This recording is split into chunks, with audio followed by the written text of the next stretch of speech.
ঈদের দিন তার ঘরে খাবার নাই। আয়েশা রাদিয়াল্লাহু আনহা বলছেন যে ইয়া রাসূলুল্লাহ কিছু দিয়ে যান, আমরা ঈদের রান্নাবান্না করব। নবীজি কিছু দিতে পারলেন না, সুবহানাল্লাহ সাল্লাল্লাহু আলাইহি ওয়াসাল্লাম। তিনি চলে গেলেন ঈদের নামাজ পড়াতে। ঈদের নামাজ পড়িয়ে বাসায় এসে দেখলেন রান্নাবান্না হচ্ছে, মাশাআল্লাহ সবার ঘরে রান্না হচ্ছে। তো তিনি জিজ্ঞাসা করলেন খাবার কোত্থেকে আসলো? তখন তার স্ত্রীরা বললেন, আম্মা জান যারা ছিলেন রাদিয়াল্লাহু আনহা, আয়েশা রাদিয়াল্লাহু আনহা সম্ভবত বলেছেন যে আপনি যখন চলে গিয়েছেন তখন উসমান বিন আফফান রাদিয়াল্লাহু আনহু তিনি প্রত্যেক স্ত্রীর ঘরে একটা করে উট পাঠিয়েছে খাবার। নবী সাল্লাল্লাহু আলাইহি ওয়াসাল্লাম নিজে ইলম আল্লাহর কাছে পেয়েছেন, সাহাবীদেরকে শিখিয়েছেন। সবচেয়ে বেশি কঠোর আমল তিনি নিজে করেছেন। নেতার অন্যতম গুণাবলী থাকতে হবে সিরাতের আলোকে, নেতৃত্বের গুণাবলীর অংশে তাকে নিজেকে আগে আমল করে দেখাতে হবে। শুধু বড় বড় কথা বলা, লেকচার দিয়ে ক্ষান্ত হলে চলবে না, মানুষকে শেখালেই চলবে না, নিজেকে আগে আমল করে দেখাতে হবে। আমি কয়েকটা এক্সাম্পল দিচ্ছি। দেখুন, হুনাইনের যুদ্ধ চলছে, একটু মনোযোগ দেন। হুনাইনের যুদ্ধ চলছে, নবী সাল্লাল্লাহু আলাইহি ওয়াসাল্লামের আশপাশের সাহাবীরা ছত্রভঙ্গ হয়ে গেছে। এই হুনাইনের যুদ্ধ হচ্ছে মক্কা বিজয়ের পরে, কিন্তু মক্কা বিজয়ের আগে নয়। তো সাহাবীরা ছত্রভঙ্গ হয়ে গেছেন। নবী সাল্লাল্লাহু আলাইহি ওয়াসাল্লাম নিজে সামনে এগিয়ে গিয়ে তরোয়াল খুলে উঁচু করে বলছিলেন যে আনা মুহাম্মদ আনা রাসূলুল্লাহ লাস্তু কাযিবান, আমি মুহাম্মদ, আমি আল্লাহর রাসূল সাল্লাল্লাহু আলাইহি ওয়াসাল্লাম, লাস্তু কাযিবান, আমি মিথ্যাবাদী নই। তিনি যুদ্ধের ডাক দিয়ে পিছনে পড়ে থাকেন না, তিনি নিজে সামনে গিয়ে তরোয়াল উঁচু করে সাহাবীদেরকে ইন্সপায়ার করছেন যে আমি আল্লাহর রাসূল, আমি মুহাম্মদ, আমি মিথ্যাবাদী নই, হালুম্মা ইলাইয়া, আমার দিকে তোমরা আসো, ছুটে আসো। তখন সাহাবীরা ছুটে আসে। মানে লিডিং ফ্রম দ্য ফ্রন্ট, যেটা বলি আমরা, সামন থেকে নেতৃত্ব দেওয়া। এই শব্দটা শুনেছেন ক্রিকেট খেলার মধ্যে, তাই না? সামন থেকে নেতৃত্ব দেয়া। নবী সাল্লাল্লাহু আলাইহি ওয়াসাল্লামের চারপাশে সাহাবীরা খন্দকের যুদ্ধের সময় পখিরা খুঁড়ছে। খন্দকের যুদ্ধের সময় খাল খোঁড়া হয়েছিল, মনে আছে আপনাদের? যাতে ওরা আমাদের কাছে আসতে না পারে, খাল করে দেওয়া হয়েছে। এই খাল খুঁড়তে আমাদের নবীজি নিজে বলেন নাই যে খাল খোঁড়ো তুমি, আবু বকর তুমি খোলো, উমর তুমি খোঁড়ো, আলী তুমি খোঁড়ো, এটা নয়। তিনি নিজে নিজের লুঙ্গি বেঁধে নিয়ে এখানে খাল খুঁড়েছেন। নিজের পেটে খাবার নাই, পাথরও বেঁধেছেন। প্রচণ্ড শীতের মধ্যে তিনি সেখানে উপস্থিত থেকে কাজ নিয়েছেন। আমি বুঝাতে চাচ্ছি, নবী সাল্লাল্লাহু আলাইহি ওয়াসাল্লাম শুধুমাত্র কথা বলেই ক্ষান্ত হতেন না, নিজে করে দেখাতেন। যে কোরআনের দাওয়াত তিনি মানুষকে দিচ্ছেন সেই কোরআন সারা রাত তিলাওয়াত করছেন। যে নামাজের দাওয়াত তিনি মানুষকে দিচ্ছেন সেই নামাজ পড়তে পড়তে তার পা ফুলে যাচ্ছে।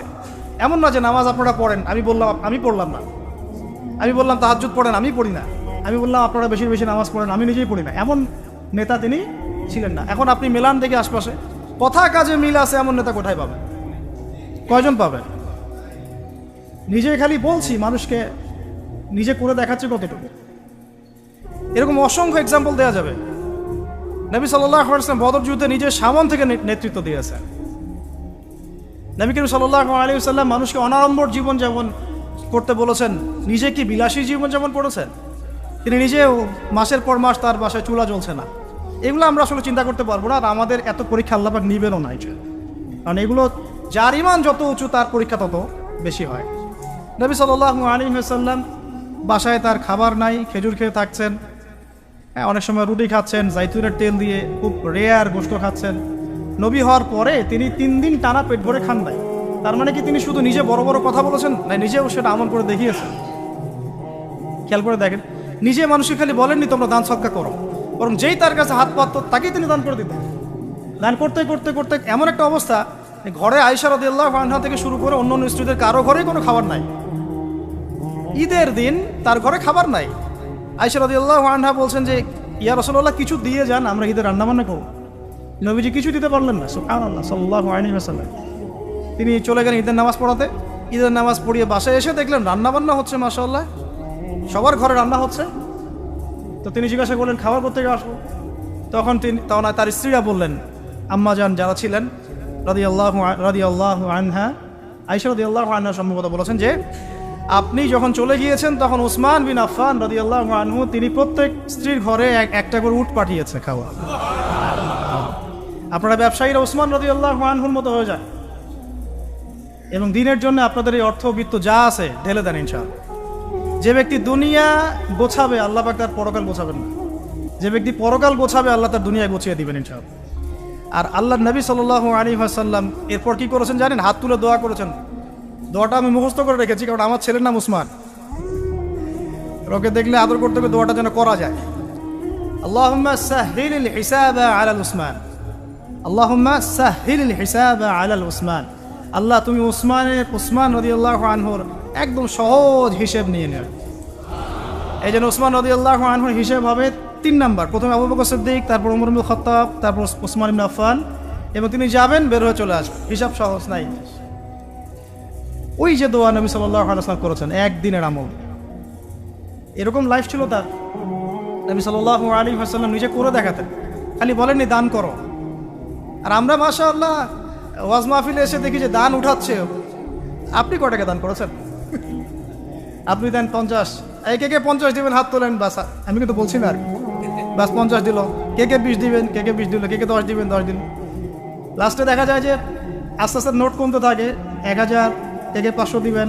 শেষে বলে ভাই খুচরাগুলোও দেই, ভাই খুচরাগুলোও দেই, খুচরাগুলোও দেই, ভাই খুচরাগুলোও দেই। তো এই হচ্ছে অবস্থা। তো ওই হুজুর কয় টাকা দিয়েছে নিজের দান কি বুঝাতে যাচ্ছি। আল্লাহ নবী সাল্লাল্লাহু আলাইহি ওয়াসাল্লাম খালি কথার মানুষ ছিলেন না, নিজে কাজ করে দেখিয়েছেন। আমরা নামাজ পড়তাম 5 ওয়াক্ত, পড়ি 5 ওয়াক্ত। আল্লাহ নবী সাল্লাল্লাহু আলাইহি ওয়াসাল্লাম নামাজ পড়তে 8 ওয়াক্ত। বলো কিভাবে? 5 ওয়াক্ত সালাত, তাহাজ্জুদ, এটাও একটা ওয়াক্ত ধরলাম আর কি। ইশরাক, চাশত, ইশরাক এবং চাশত সালাতের দোয়া, দেখ কয়টা হচ্ছে? 8টা হচ্ছে। এছাড়াও যখনই ওযু করতেন নামাজ পড়তেন, যখন সময় পেতেন নামাজ পড়তেন। তিলাওয়াত তিনি শুধু নিজেই করতেন এমন নয়, মানুষের তেলাওয়াত শুনতেন। আপনারা ওই হাদিস জানেন, তিরমিজিতে আছে, আব্দুল্লাহ ইবনে আব্বাস রাদিয়াল্লাহু আনহু তেলাওয়াত শুনতে শুনতে তার চোখ দিয়ে পানি উঠছে। তো বললে অনেক কথা বলা যাবে, মোট কথা হচ্ছে এমন একটা আমল নাই যেটা তিনি শুধু বলেছেন নিজে করেন।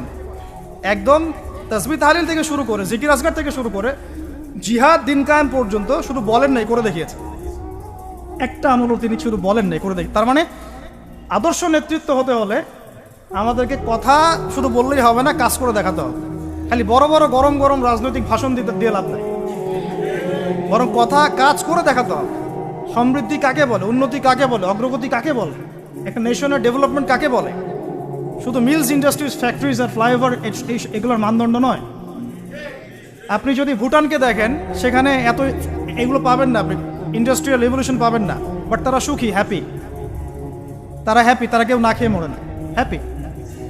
আমরা অনেক বড় বড় কথা বলি, অনেক কিছু বলি, আমি ওগুলো নিয়ে কনফ্লিক্টেও যেতে চাই না, তর্ক করতে যাচ্ছি না, কিন্তু আপনারাও জানেন ভালো করে এই কথা কাজে মিল নাই।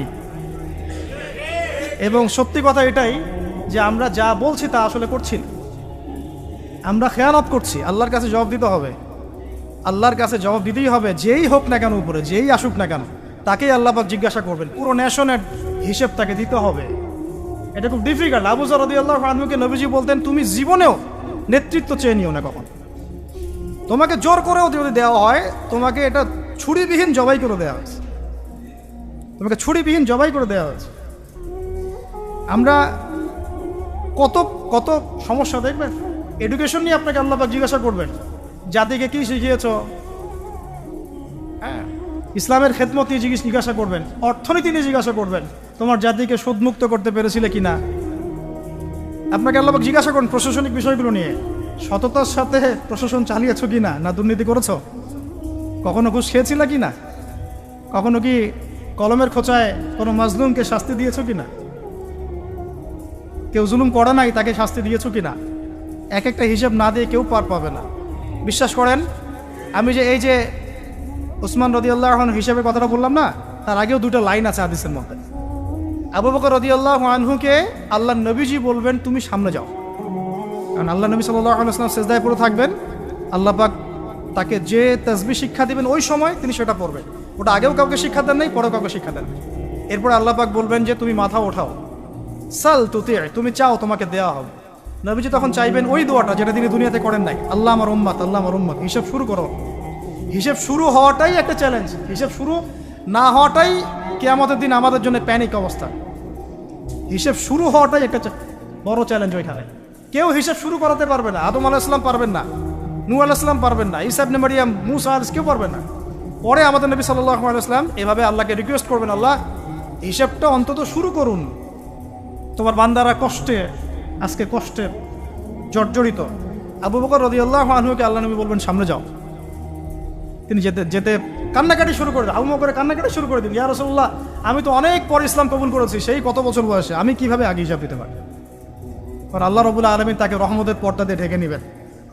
এবং বলা হচ্ছে যে আমাদের মুমিনদের উপরে আমভাবে নূর এবং রহমত দেওয়া হবে, কিন্তু আবু বকর সিদ্দিক রাদিয়াল্লাহু আনহুকে খাসভাবে নূর আর রহমত দেওয়া হবে। কারণ আল্লাহ নবী সাল্লাল্লাহু আলাইহি ওয়াসাল্লামকে খাস সাহায্য করেছেন আবু বকর রাদিয়াল্লাহু।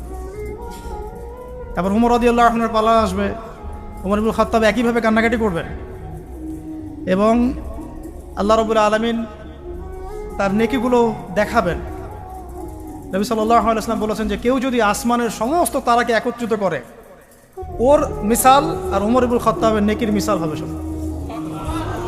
এরপরে উসমান রাদিয়াল্লাহু আনহুর কথা তো বললামই, তারপর আলী ইবনে আবি তালেব, তার ব্যাপারে এসেছে সবচেয়ে তড়িৎ হিসাব তারা, সবচেয়ে ফাস্ট। আলী রাদিয়াল্লাহু আনহু একটা দোয়া করতেন, এই দোয়াটা আমরাও করি। তিনি দোয়া করতেন যে আল্লাহ, আমি চাই না যে আমাকে শিশু বয়সেই, কিশোরে বা যৌবনকালেই কোনো একটা অঘটন হলো বা দিনের জন্য কোনো একভাবে আমার ইন্তেকাল হয়ে গেল, এটা আমি পছন্দ করি না, এটা আলী রাদিয়াল্লাহু আনহু বলতেন। বরং আমি চাই দিনের জন্য আমি খেদমতের পর খেদমত করতে থাকি এবং কষ্টের পর কষ্ট সহ্য করতে থাকি এবং শেষে গিয়ে শাহাদত লাভ করি। ঠিক আল্লাহ রাব্বুল আলামিন তাকে ওইভাবেই মৃত্যু দিয়েছে। এটা হচ্ছে আমার কাছে মনে হয় এটা সেই হাদিসের ব্যাখ্যা যে আল্লাহ পাক সম্পর্কে মানুষ যে ধারণা রাখবে আল্লাহ পাক তাকে সেটাই দিবে। আমরা দোয়া করি আল্লাহ পাক আমাদের সবাইকে যেন তার ইবাদত করতে করতে দাড়ি সাদা করার তৌফিক দান করেন এবং আল্লাহর রাস্তায় শাহাদত দান করেন। তো এখন আসুন, সম্ভাবনা আছে তো? সম্ভাবনা আছে। আমরা ওয়ার্ল্ড অ্যাফেয়ার্স ঘাটাঘাটি করছি, সমকালীন বিশ্ব সম্পর্কে খোঁজখবর রাখছি। পরিস্থিতি কখন কোন দিকে কীভাবে মোড় নেবে কেউ জানে না। আজকে যা হয়েছে তা কি মানুষ জানতো, ভাবতে পেরেছিল এটা হতে পারে? ও বাই দ্য ওয়ে, এখন আপনি অনেককেই অনলাইনে পাবেন না, যাদেরকে অনেক লাভঝাপ করতে দেখেছেন, এরা এখন সব ঘন্টা দিয়ে গর্তে ঢুকে যাবে। নাই, কোনো কথা নাই, এখন চুপ। বরং দেখবেন ইসরায়েলের পক্ষ নিয়ে কথা বলা শুরু করেছে, না হামাসের এটা উচিত হয় নাই, না এটা উচিত হয় নাই, এটা কেমন, আরও বেশি আগ্রাসন চালাবে। আরে ভাই, আগ্রাসন কি কম চালাচ্ছে নাকি এমনিতেই? আমাদের একজন উস্তাদ এক কথা বলেন যে যদি প্রতিহত করা হয় তাহলে যে বিজয় হবে এটা নিশ্চিত না, কিন্তু প্রতিহত না করা হলে যে পরাজয় হবে এটা নিশ্চিত। তো তারা যদি প্রতিহত করে, এটি অপরাধ? বিগত 70 বছর থেকে যে তারা আমাদের মা বোনদেরকে মেরে ফেললো, বাচ্চাদেরকে বোম্বিং করলো, এটা কিছু না? তখন ওদেরকে পাওয়া যায় না। এখন একটু খুশি প্রকাশ করা, অভিনন্দন জানানো বা আলহামদুলিল্লাহ পড়ার মতো ইমান দেখা যায় না। তো আহলুন নিফাক ওয়াল আহলুল ইমান পার্থক্য হয়ে যাচ্ছে, আপনারা বুঝে নেন, চিনে নেন, এটা আপনারা বুঝে নেন। আল্লাহ পাক আমাদের সবাইকে ইমানদারদের কাতারভুক্ত করে দেন।